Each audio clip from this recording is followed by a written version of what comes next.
talk with you about advanced vehicle technologies and older drivers, but I wanted to start with just a little bit of background. You've heard some of it yesterday, but maybe I have a few different ways of looking at things. So we are living in an interesting time right now. Right now, the world is older and more populous than any other time in history. And this graph here shows the number of people in the world who are age 65 and older. That's the dotted line, as well as the total population from 1950 to 2016. So you can see this steady growth. What this graph doesn't show you is the proportions of people of different age groups in the population. And so this next graph shows what are known as pyramid plots or pyramid graphs.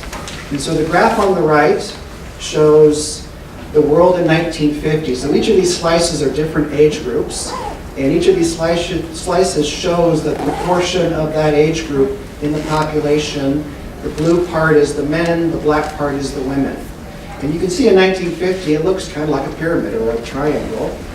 But as you look at the next graph on the right, the world in 2016, there's quite a bit different change. You can see that there's a lot more older people than there was in the past. And this is called the squaring of the population pyramid. And it's predicted by demographers that this will continue to square in the next couple of decades. So there will be more and more older people relative to the population. Now, aging is not happening at a constant rate in every country. This graph shows a random sample, not a random sample, but a sample of 30 different countries. What I did is I rank ordered them all by the proportion of people in the population, age 65 and above, and then I just sampled across that range. And you can see that in the far left, right side are countries like Middle Eastern countries, African countries. Those countries have a relatively very small proportion of older people. And as you get to the other side of the graph, you see Japan, who is our leader in aging as a country, as well as Europe, United Kingdom, Canada, Australia, United States. So those are our oldest countries.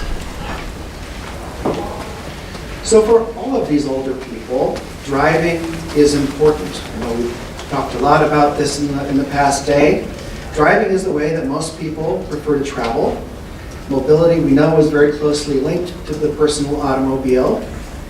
We know that from many things that we talked about yesterday. Driving is a way that people stay engaged in their community, a way that they get to meet their needs as well as meet things that they simply want to do. There is a lack of transportation alternatives in many places, particularly rural areas, and so driving is the way that people have to get around.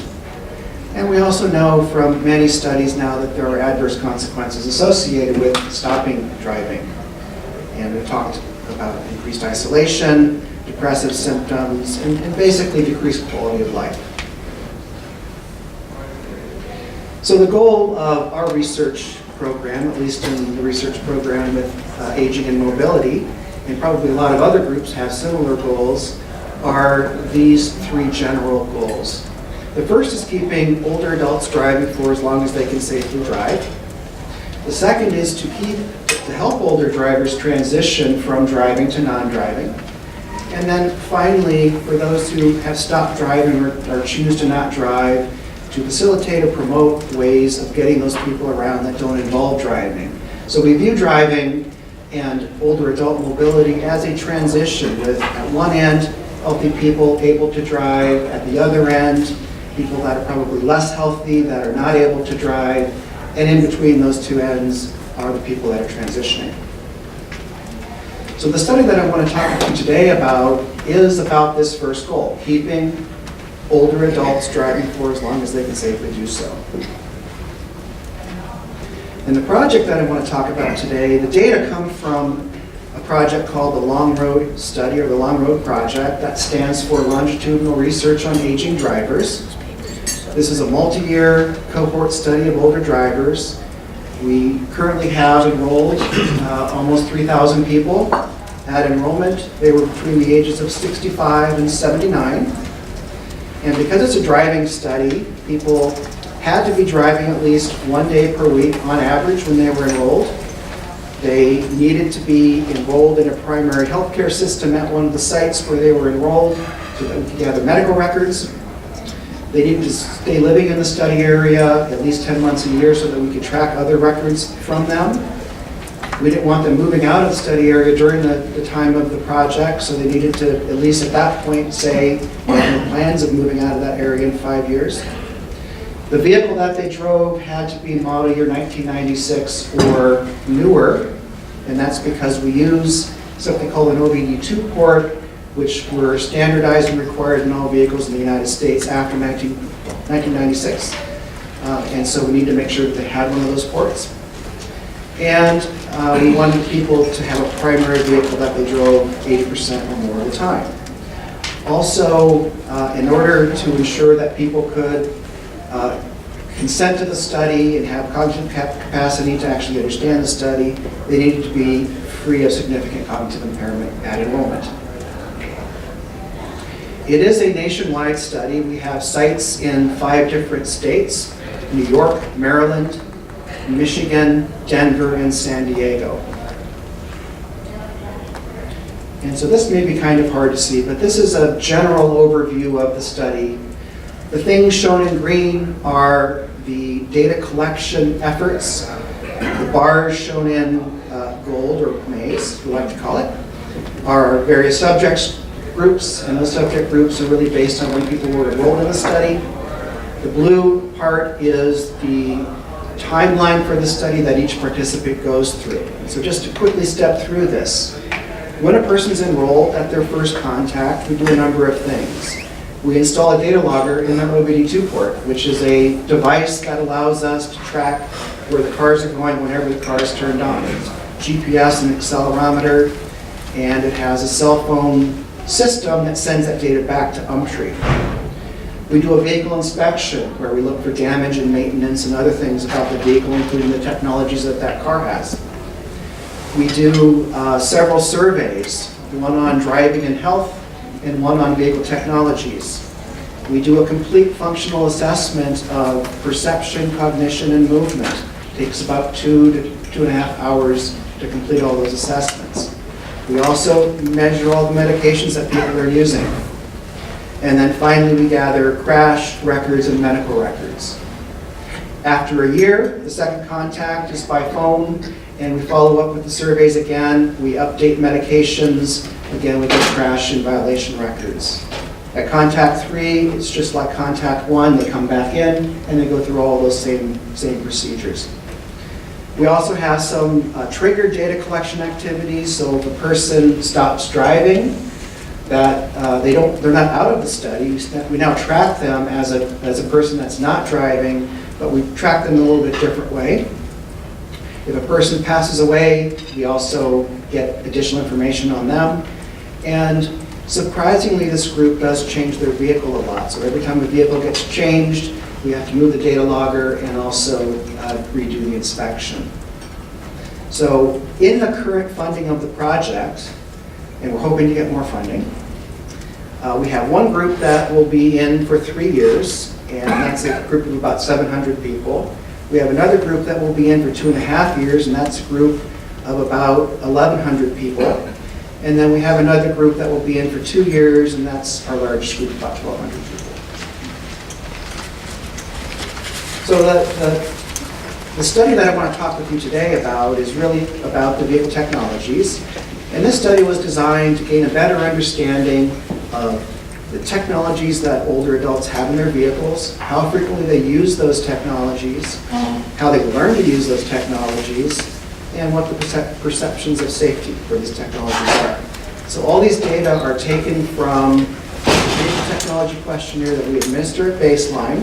So it's a face-to-face administration, and it takes about 20 to 30 minutes to complete. So what we do is we ask people, do you have this technology? If they say yes, then we ask further follow-up questions. These are the 15 technologies that we are addressing in this study. And just very quickly, for those of you that aren't familiar, one of them is adaptive cruise control. These are technologies that use radars to determine headways between your car and the car in front of you, and will keep a certain headway by actually using a throttle and brake to keep that car at a certain distance.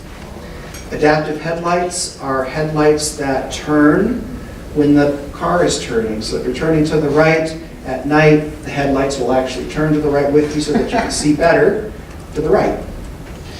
Backup parking assists are backup cameras that have some enhancements like proximity warnings or grids that let you know, given where your tires are turned, here's where you're going to end up. Blind spot warnings are systems that use radars and tell you when there are cars next to you, usually in your side view mirrors.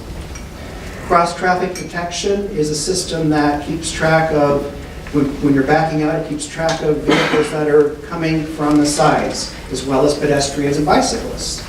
And some of these systems will just give you a warning. Some of these systems will also stop the car for you. Emergency response systems, or like the OnStar system, if you're in a crash, these systems will automatically notify emergency personnel. Fatigue, drowsy driver alerts. These are systems that use various ways of trying to figure out if you're fatigued or getting drowsy, and then will give you alerts. Forward collision warning systems use radars to determine the rate at which you're closing on an object, and if the system detects that you might be in operation. And I don't think we have currently a good way to teach people about these things, especially older adults who may not carry with them some of the background that other people have with use of technologies. Trust is critical. Many of the surveys that I've been reading with older adults about automated vehicles, they all talk about trust. I'm not sure I trust that vehicle. I'm not sure I would want to be in a vehicle that doesn't have a steering wheel, just in case. And so we need to think about trust when we're moving forward. The technologies must be safe. We hear about that these technologies are going to reduce almost all traffic crashes. They also need to not only be safe, they need to be perceived as safe. So a couple of crashes that are high visibility will degrade some of that perceptions of safety, and again, people may want to use those technologies. And finally, I just want to get on my soapbox and say that we know there's disparity in technology use and technology availability, and I believe these technologies should be available for everybody. If they truly improve safety, it should improve safety for everybody. So a lot of the work that I've talked about is published recently. There's a paper in the Accident Analysis and Prevention Journal. I'm not sure if it's out yet, but it is available online. There's also a publication from the AAA Foundation that is a sort of a review of the work. I want to acknowledge my co-authors. It's a big project. We have lots of different authors on the paper. This is work sponsored by the AAA Foundation for Traffic Safety. I want to thank them, and in particular, David Eby, who runs the foundation, as well as Tara Kelly-Baker, who oversees our project. Thank you.